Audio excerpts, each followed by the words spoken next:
안녕하십니까, 박성현 교수입니다. 자, 이번 시간에는 우리가 환 리스크 관리를 보도록 하겠습니다. 일단 책이 2년째 안 바뀌고 있죠. 작년에는 그래서 똑같은 책이라서 안 찍었는데 올해는 좀 바뀐 제도도 있고 해서 다시 촬영을 하게 되었습니다. 일단 총 20문제가 출제가 되는데 좀 어렵게 나올 때도 있고 좀 쉽게 나올 때도 있는데, 이게 교재가 약간 서술식으로 써 있어요. 그러니까 뭐 좀 어떻게 얘기하면 뭐 보기엔 되게 편한데 수험서로서는 좀 호불호가 갈리는 그런 교재예요. 그러니까 내용은 되게 좋습니다. 내용이 나쁘다는 게 아니고 되게 재밌게 써놨어요. 재밌게 써놨는데 이제 수험서를 원하시는 분들은 이렇게 딱딱 떨어지는 거 좋아하잖아요. 뭐 1번에 뭐, 2번에 뭐, 3번에 뭐, 딱 이거 아닌 거 딱딱딱 찾아야 되는데, 이건 그렇게 되지 않기 때문에 제가 이 설명드리는 부분 중심으로 해서 그냥 보시면 충분할 것 같습니다, 여러분들. 자, 그렇게 보시면 될 것 같고, 일단 20문제가 나오는데 제가 딱 설명드리는 부분 중심으로 보시면 됩니다. 거의 뭐 제가 이쪽에서는 이 시험 강의를 제일 많이 했기 때문에 다른 그런 기출문제 같은 것도 분석을 많이 봐서 확실히 경쟁력이 있기 때문에 그렇다는 거. 자, 2페이지로 한번 가봅시다. 환 리스크 관리에서 외환 관리를 한번 보겠습니다. 외환 관리. 일단 환 관리라는 건 우리가 1과목과 2과목에서는 법에 관련된 얘기죠. 외국 간 거래법, 관리 실무를 봤다면 이제는 외환에 대한 어떤 리스크를 관리한다. 외환 리스크라는 게 뭘까요? 환율 변동이죠, 환율 변동. 환율 변동은 어떻게 없을 거냐? 해지를 어떻게 할 거냐, 이런 건데, 다양한 방식이 있겠죠. 대표적인 게 뭐 선물, 선물환, 옵션, 뭐 수합, 뭐 이런 걸 통해서 해지를 할 거다. 그렇다면, 환의 그런, 정의와, 그 다음에 우리가 좀 알지 못하는 그런, 외환을 거래할 때의 어떤 용어들이 있어요, 용어들. 뭐 그런 거를 보는 장입니다. 자, 거래 목적을 보죠. 거래 목적은 뭐 실수요 목적이겠죠. 그러니까 진짜 수출, 수입 거래, 그리고 또 여행 가거나 뭐 이런 거겠죠. 그러니까 실수요 목적 중에 가장 큰 게 뭘까요? 수출 수입이겠죠. 그 다음에 이제 자본 거래 같은 겁니다. 자본 거래. 그래서 자본 거래 관련해서는 우리가 기본적으로 외국환거래법상 한국은행이나 뭐 이렇게 큰 금액들은 기획재정부 장관 신고였죠. 자, 그 다음에 환 리스크 관리 목적입니다. 그러니까 이제 뭐 수출 기업들은 환율이 오르면 땡큐인데 환율이 떨어지는 위험이 항상 존재하는 거고, 수익 기업들은 환율이 또 오르는 게 문제죠. 결제 금액이 커지니까. 자, 그런 문제들을 관리한다. 자, 세 번째는 투기적 목적이죠. 투기적. 가장 큰 게 뭘까요? 당연히 이 투기적 목적입니다. 그래서 투기적 목적에다가 그 5번째 줄 내려가면은 외환거래의 90% 정도다. 투기적 거래가 나쁜 거냐? 나쁘지 않다. 왜냐? 이런 해지 거래나 아니면 실수요 목적 거래에 유동성을 공급해주죠. 그러니까 이 사람들이 없으면 거래가 별로 없단 말이에요. 그래서 이런 위에 있는 목적들의 이 목적을 달성시킬 수가 없다라는 거죠. 자, 그 다음에 환율은 시험 문제에 반드시 나오는데, 환율을 표시하는 방법이 두 가지 있다. 자, 우리나라는 1달러에 1,000원 이렇게 표시를 하죠. 1달러에 1,000원. 그러면 요 기준이 1달러라는 게 변하질 않죠. 변하질 않습니다. 자, 이게 올라간다. 이게 떨어진다. 이거의 의미가 이제 가장 중요하겠고, 이렇게 변하지 않는 통화를 우리가 fixed currency라고 부릅니다. 그 다음에 이제 변동하는 통화가 있겠죠. variable currency 이렇게 불러요. 그래서 이게 올랐다.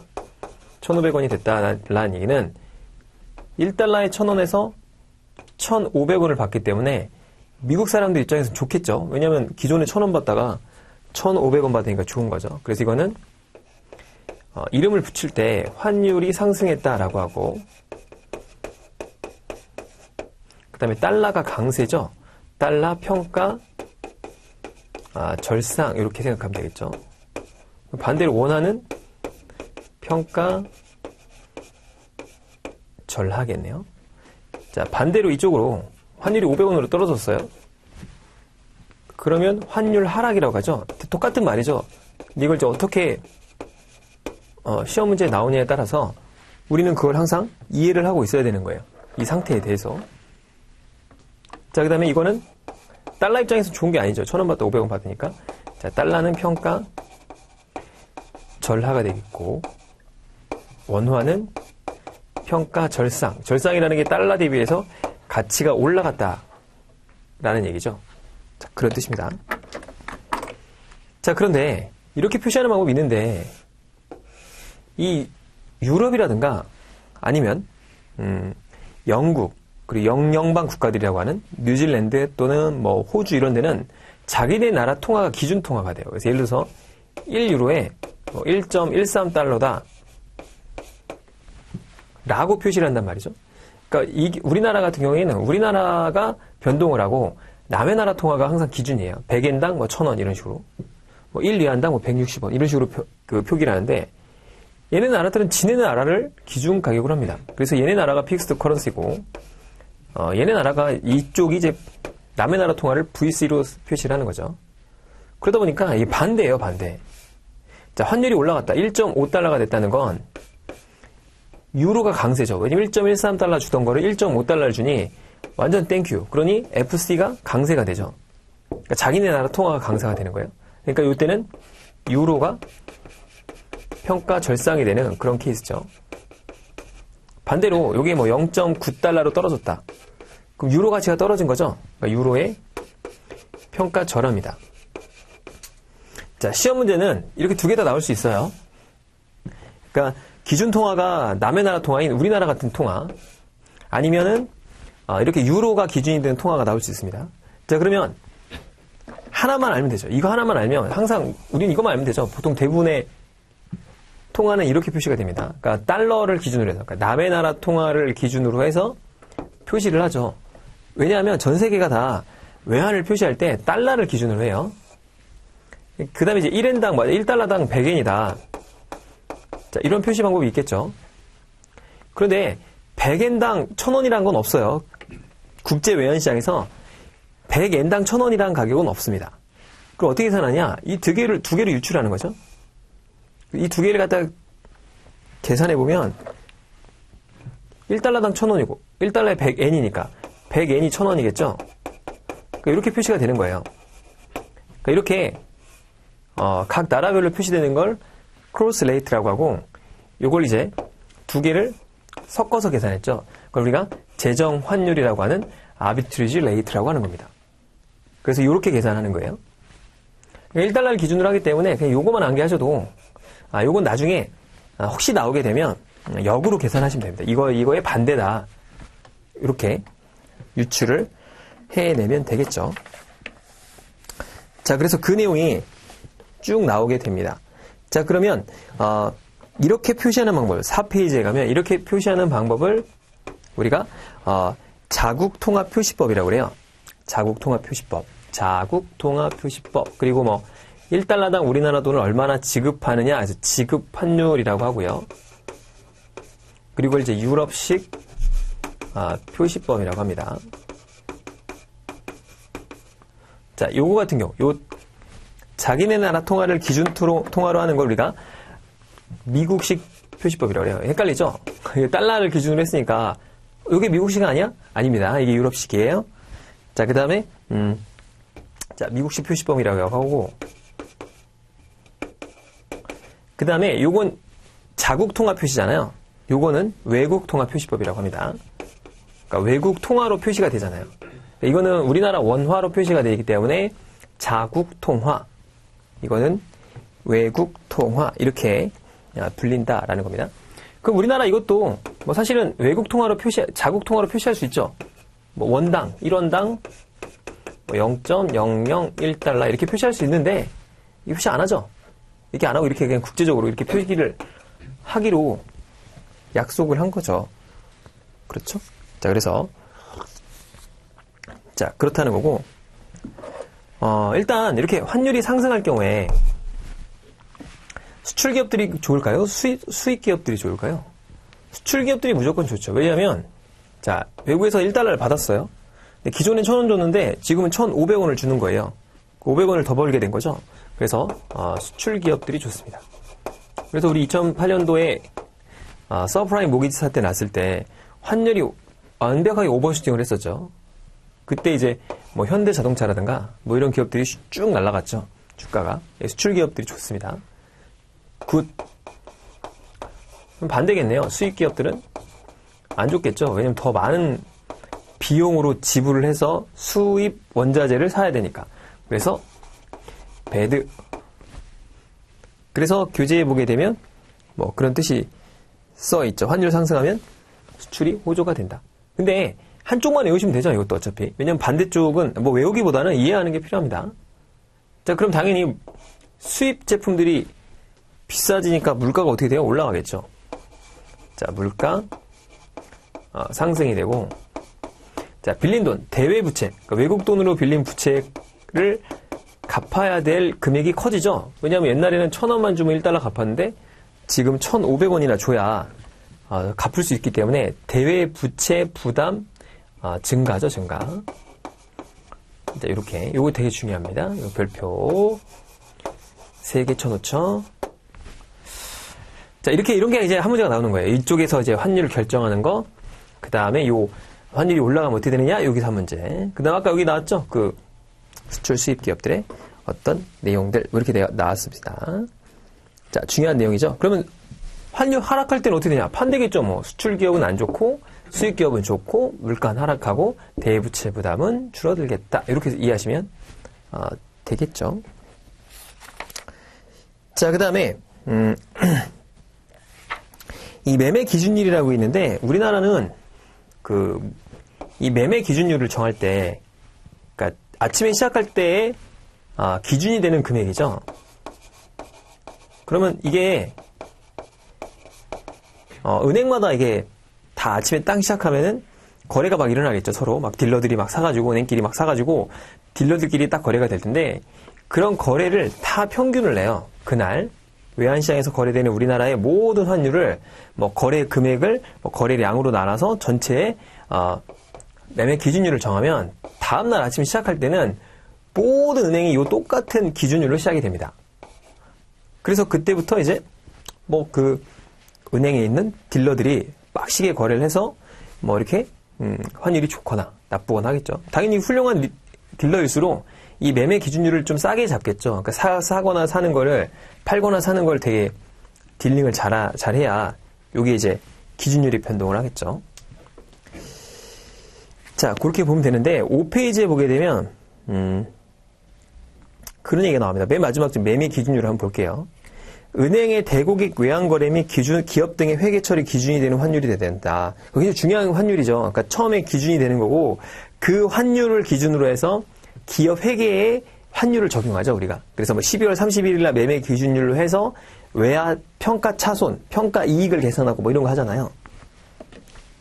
자, 그래서 우리나라에는 그 두 개의 외국한 중개 회사가 있어요. 그러니까 뭐 전 시간에도 얘기했지만 그 우리나라의 모든 거래, 외환 거래는 은행하고 해야 돼요, 은행하고.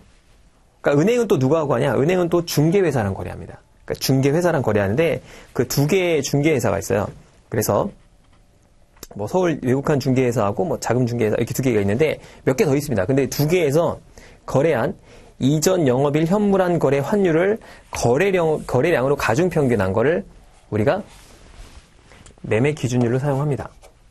그러면 아까 얘기했는데 매매 기준율은 다 달러 대비해서 쭉 이렇게 표현이 돼 있어요.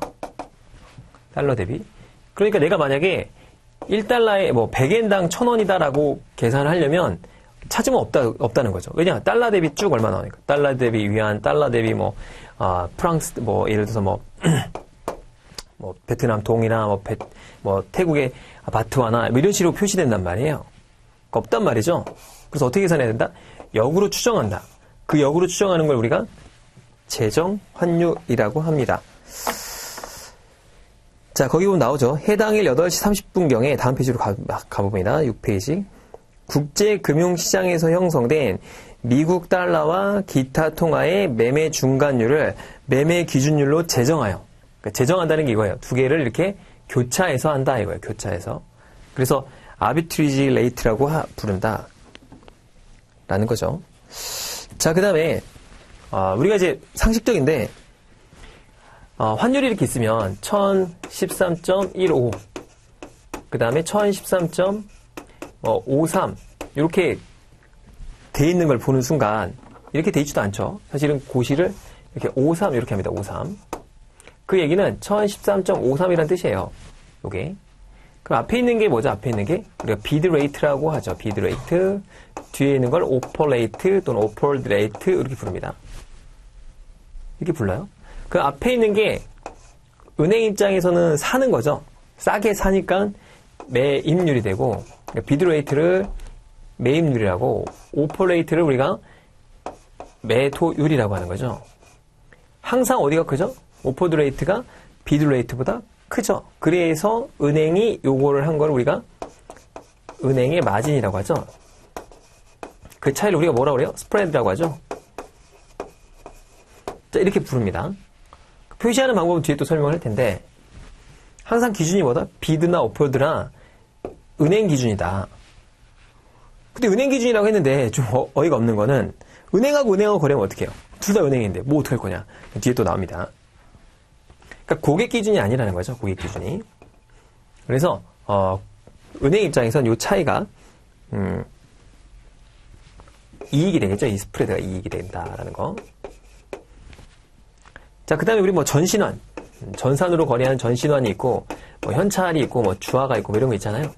자, 그건 한 번 정도 읽어보시면 되겠죠. 그러니까 전신환 매매율, 현찰 매매율이 있다. 그 다음에 TC 매도율이 있다. 뭐 이렇게. 자, 그 다음에 환율을 고시하는데, 환율을 고시하는 방법이 오른쪽에 보면, 이 fixed currency, 그 다음에 variable currency 이렇게 돼 있어요. 그런데, 자, 은행에 가면 이렇게 고시를 하잖아요. 고시. 근데 고시는 이렇게 하게 돼 있어요. 1013.15. 그 다음에 1013.53이라고 하지 않고 그냥 53만 적어요. 그럼 이게 뭐다? 비드 레이트구나 라는 걸 알 수 있고, 그다음에 오퍼드 레이트다라고 알 수 있어요. 근데 이거를 매입률, 매도율을 다 고시하죠. 다 그거를 two-way quotation 이렇게 부르는 거예요. 교재에 보면 나와 있는데 한쪽만 부르는 거를 one-way quotation이라고 부릅니다. 근데 우리나라는 대부분 다 뭐로 돼 있죠? two-way quotation으로 다 은행마다 고시가 돼 있죠. 은행마다 고시가 돼 있으니까, 자, 환율을 two-way quotation 방식으로 고시를 한다 라는 거고, 자, 밑에 보면 아주 썰렁한 개그들이 나와요. FC 서울의 FC는 풋볼 클럽인데 이 FC가 그런 거냐? 그런 게 아니고 fixed currency, variable currency다 라고 돼 있죠. 자, 그 다음에 다음 페이지로 넘어가게 되면 two-way quotation이 나오죠. two-way quotation. 그래서 은행은 고객이 한 나라의 통화를 사거나 팔 수 있는 환율을 고시한다. 은행은 예를 들어서 은행 창구 전광판에 사실 때에 해당하는 환율을 고시한다라고 되는데, 그러니까 양쪽을 다 고시하는 건데, 자, 그러면 여기서 거기 뭐 이상한 말이 나오긴 한데, 은행하고 거래하는 건 이게 뭐냐? 다 은행 거라면서 이게. 은행에서 매입률이고 은행에서 매도율인데, 우리는 좀 더 전문적이기 때문에 이때는 쿼팅 파티하고 콜링 파티라는 게 있어요. 콜링 파티. 그래서 그 교재에 보면 그 내용이 나오죠. 그래서 쿼팅 파티가 뭐냐? 자, 쿼팅 파티라는 쪽이 있고 콜링 파티라는 쪽이 있어요. 그러면 이렇게 생각하면 돼요. 이쪽이 은행이고 이쪽이 고객이다 이렇게 생각하면 됩니다. 그러니까 무슨 얘기냐면, 자, 콜링 파티가 야, 네 환율이 얼마야? 제시를 해달라라고 요청하는 쪽이에요. 요청. 그 요청에 대해서 이쪽이 환율을 제시하는 쪽입니다. 그러니까 제시하는 쪽이 뭐예요? 매입률과 매도율을 제시하게 돼 있죠. 그렇죠? 그래서 이 쿼팅 파티가 제시를 하게 되면 콜링 파티는 그 제시된 환율로 거래를 해요. 그러니까 사거나 팔게 되겠죠. 자, 그러면 쿼팅 파티 쪽에서는 이 제시된 비드와 오퍼드 레이트의 차이가 뭐죠? 수익이 되겠죠. 수익. 이 입장에서는. 근데 콜링 파티 쪽에서는 이 오퍼드 레이트하고 비드 레이트의 차이점이 뭘까요? 차이가 비용이 되겠죠. 자기가 샀다 팔았다는 비용이 되기 때문에 요 스프레드는, 콜링 파티 쪽에서의 스프레드는 비용이 되는 거예요. 비용. 쿼팅 파티에서는 제시된 수익이 수익이 되지만 콜링 파티 쪽에서는 이에 제시된 수익이 비용이 된다라는 겁니다. 그래서 거기 읽어보면 자, 은행 주로 은행 등의 금융기관이며 쿼팅 파티라고 불린다라고 되어 있죠. 그래서 기준 통화인 달러를 상대 통화인 원화를 대가로 파는 환율. 그러니까 이제 오퍼 레이트라고 비율 레이트를 고시한다 라는 거죠. 자, 그래서 다음 페이지로 가면 자, 매수호가와 매도호가의 차이는 매수호가가 이제 비드 레이트고 오퍼 레이트가 매도호가겠죠. 누구 쪽에서? 쿼팅 파티입니다. 쿼팅 파티 쪽. 자, 은행의 이익이 원천이 됩니다. 왜냐하면 낮은 환율로 사서 비싼 환율로 팔기 때문에 그렇다라고 돼 있죠. 그렇죠? 자, 거기에 내용이 나와 있습니다. 자, 그 다음에 다음에 나오는 게 이제 현물한 거래와 선물한 거래인데 뭐 전 시간에도 얘기했지만 현물한 거래, 현물한 거래라는 걸 우리가 이제 현재 거래하는 캐시, 지금 당장 거래하는 게 있겠죠. 그 다음에 T 플러스 1, T 플러스 2 영업일이 있습니다. 그러면 외환 거래는 기본적인 거래가 며칠이라고 했죠? T 플러스 2 영업이라고 그랬죠? 이걸 이제 스팟 밸류라고 합니다. 스팟 밸류. 그럼 이걸 갖다가 우리가 밸류 투데이, 그러니까 오늘 거래한다 라고 해서 밸류 투데이라고 하고, 이건 이제 밸류 투말로우라고 하죠. 밸류 투말로우, 밸류 스팟 이렇게 불러요. 그러면 T 플러스 3 영업일터를 뭐라고 그러냐?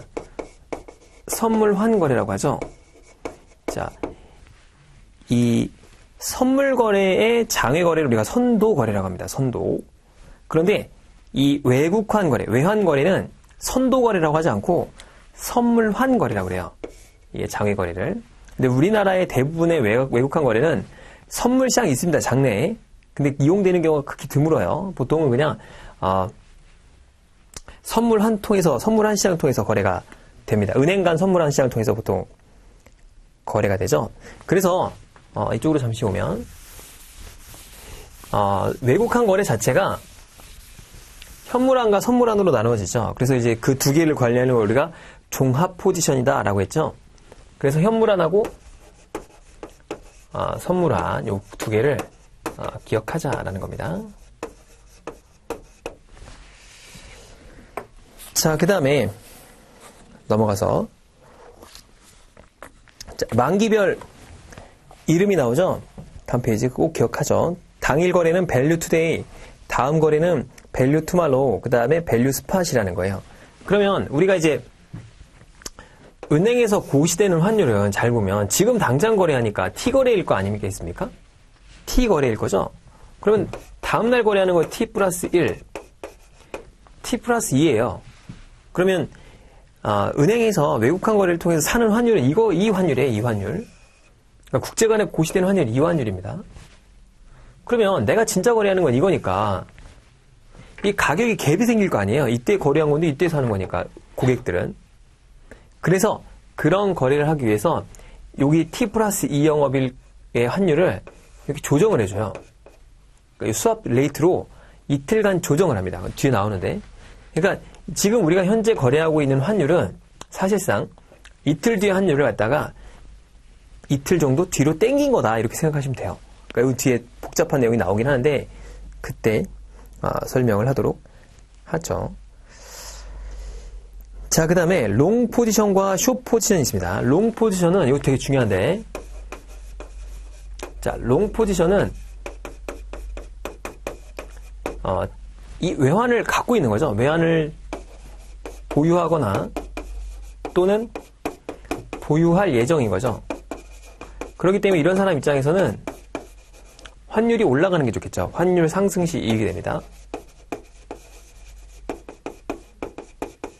그래서 항상 이 선물이나 옵션이라든가 이런 파생 상품을 잘 하려면 그림을 잘 그려야 되는데, 항상 그림은 이 X축이 기초 자산이에요.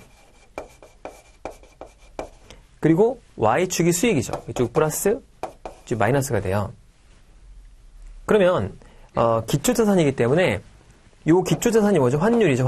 환율이라는 기초 자산을 가지고 롱 포지션은 상승해야 이익이 생기기 때문에 지금 기준 환율이 1,000원이다라고 하면은 환율이 올라가면 이렇게 이익이 되는 정확하게 45도 각도인 이렇게 올라가겠죠? 5도 각도인 이런 그래프가 나옵니다. 손익 그래프가. 이게 되게 중요합니다. 왜냐하면 이거를 해지한다는 거는 이 가격 변동 위험을 없애주는 거니까 정확하게 반대 포지션을 취하는 행동이 해지예요. 해지란 말이에요. 그러니까 요 롱 포지션의 그래프를 기억하자. 자, 그럼 숏 포지션은 뭘까요? 숏은 내가 외환을 매도할 것이거나 아니면 부채가 있거나 아니면 매도하려고 하는 그런 상태에 있는 거. 매도할 예정인 거죠. 이 사람들은 어떻게 돼요? 환율이 하락해야 이익이 되죠. 왜냐면 갚아야 될 금액이 적어지니까. 지불해야 될 금액이 적어지기 때문에 환율이 하락해야 이익이 생깁니다. 그럼 이런 사람들은 그래프가 반대로 되겠죠, 이렇게. 그렇겠죠? 요렇게 아니죠. 요런 그래프가 되겠죠? 이렇게 하락해야 이익이 되는 이런 그래프가 될 겁니다. 상승하면은 손실을 보는. 그러니까 이런 사람들은 항상 어떻게 해야 돼요? 이렇게 반대 포지션으로 해지를 해줘야겠죠. 이게 바로 그런 롱 포지션과 그 다음에 숏 포지션에 대한 내용입니다. 자, 그럼 이걸 갖다 어떻게 해야 된다? 이거 없애기 위해서는, 환율 변동을 없애기 위해서는 우리가 스퀘어를 만들어야 된다 그랬죠? 그래서 롱인 사람은 숏으로, 숏인 사람은 롱으로 해서 이 두 개를 섞어 놓으면 환율 변동이 없어진다 라고 했습니다. 자, 그 다음에 포지션의 종류를 설명했었죠? 그 현금 포지션. 지금 현재 거래하는 거는 현금. 이 두 개를 다 합친 거, 세 개를 합친 거를 현물 포지션. 그죠? 그 다음에 요 T+3 영업일부터 발생하는 걸 우리가 폴 포지션이라고 해서 포워드 포지션, 선물, 환 포지션이다라고 했고, 요 현금 또는 현물환 더하기 선물환. 이게 현물환이죠? 더하기 선물환을 한 거를 우리가 뭐라고 한다? 종합 포지션이라고 한다. 그래서 우리의 관리 대상은 종합 포지션을 뭘로 만드는 거예요? 환율 변동을 없애기 위해서 스퀘어를 만드는 게 목적이다 라고 했습니다. 그렇죠? 그래서 여기가 굉장히 중요한 내용입니다. 자, 그래서 이번 시간에 우리가 이 포지션에 대한 내용들, 그리고 외국환 거래에 대한 내용들을 했었고, 다음 시간에는 이 용어들이 나와요. 용어들이 좀 복잡한데 그 용어를 이어서 설명드리도록 하겠습니다. 수고 많으셨습니다.